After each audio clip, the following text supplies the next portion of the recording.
ठीक है। नमस्कार, आप देख रहे हैं प्रजाहित। हम आपके साथ यहाँ पर बात करेंगे आज खास मुद्दे सचिन पायलट को लेकर। हाल ही में जिस तरीके से आम आदमी पार्टी ने अपने कुछ बड़े नेताओं को बीजेपी में जाते देखा और सिर्फ जाते देखते ही रह गए, कुछ कर नहीं पाए। तो क्या वही हालात कांग्रेस के सामने भी रहेंगे? क्या कांग्रेस राजस्थान में भी कुछ ऐसे ही हालातों का सामना करेगी? साल 2020 के भी उस घटनाक्रम को नहीं भूला जा सकता, इसीलिए रह रहकर ये सवाल उठते हैं। फिलहाल इन्हीं मुद्दों पर चर्चा करेंगे कि क्या राघव चड्ढा की तरह सचिन पायलट भी कल को बागी हो सकते हैं? क्या जो एक पुरानी बगावत जो उन्होंने कह सकते हैं अधूरी छोड़ दी थी, या जो उनकी इच्छाएं थी उन्होंने उस समय दबा ली थी, और उसके बाद क्या हुआ वो आप सब देख ही रहे हैं। सचिन पायलट उस पद पर नहीं आ पाए जिसके लिए लगातार कयास लगाए गए कि इन्हें प्रदेश अध्यक्ष बनाइए, इन्हें फिर से राजस्थान में चेहरा बनाइए, लेकिन अभी तक उनको वो जिम्मेदारी नहीं दी। तो क्या वही नाराजगी कल को भारी पड़ेगी कहीं ना कहीं कांग्रेस पर और बीजेपी को फायदा दे जाएगी? इसी मुद्दे पर चर्चा करने के लिए राकेश जी हमारे साथ मौजूद हैं, इनसे चर्चा करते हैं। सवाल सर यही रहेगा कि क्या लगता है, क्या राजस्थान की राजनीति में उलटफेर होगा, और क्या उलटफेर कांग्रेस पार्टी से होगा? देखिए दीपक, जो मुझे ऐसा लगता है कि जो राघव चड्ढा है और सचिन पायलट है तो अलग अलग तरह के नेता है। राघव चड्ढा भी एक जो समानता है, पहले उस पर बात कर ले। तो राघव चड्ढा भी आम आदमी पार्टी के शुरुआती दौर से जुड़े हुए हैं। सचिन पायलट के जो पिता थे राजेश पायलट, वो कांग्रेस के कद्दावर नेता थे। उसके बाद उनके देहांत के बाद सचिन पायलट आए। तो सचिन पायलट को एक बात तो अच्छे से पता है कि बीजेपी में जाने के बाद उनको उनके मन मुताबिक चीजें मिल पाएगी, इसकी कोई गारंटी नहीं है। राघव चड्ढा भी जो बीजेपी में गए हैं, उनको भी ये पता नहीं है कि बीजेपी उनका किस तरीके से प्रयोग करेगी।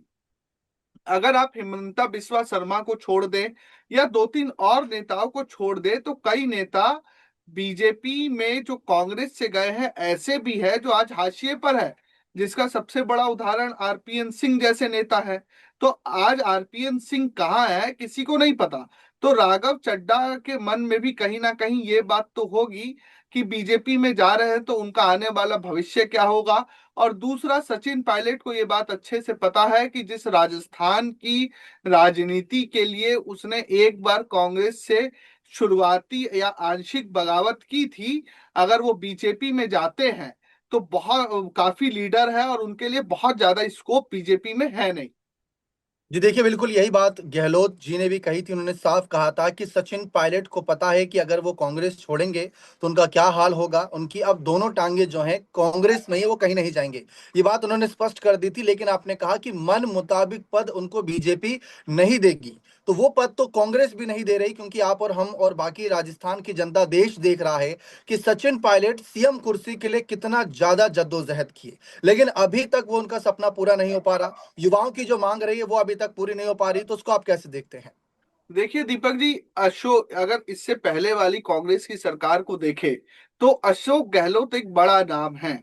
और अशोक गहलोत ऐसे नहीं है कि जिनको आप बोल दे कि ये बिना जनाधार वाले नेता है।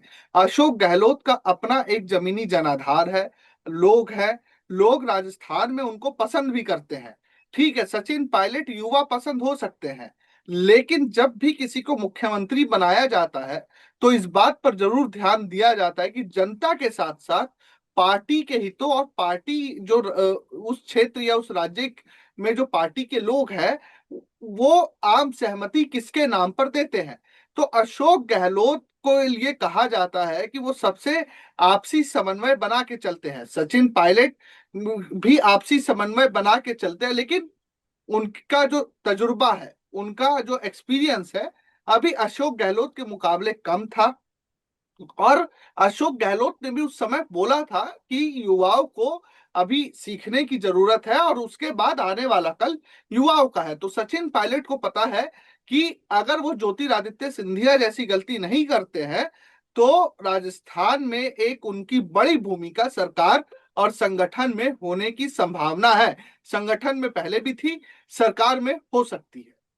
जो बिल्कुल साफ है, लेकिन अब देखना दिलचस्प रहेगा कि सचिन पायलट की इन मामलों पर एक लंबी चुप्पी भी देखने को मिल रही है। वैसे तो अशोक गहलोत ने क्लियर किया है, इस बार उनका बचाव अशोक गहलोत ने किया, तो ये भी एक अलग नजारा था। अब देखते हैं सचिन पायलट का इस मामले पर क्या रुख रहता है, क्या वो लकीर खींचते हैं कि कांग्रेस के साथ वह किस तरीके से बने हुए हैं, क्या पूरा कांग्रेस पर निर्भर है, जो आलाकमान फैसला करेगा कि उसके साथ खड़े हैं, ये देखना बेहद दिलचस्प रहेगा। बने रहें, चैनल को सब्सक्राइब करके। बहुत बहुत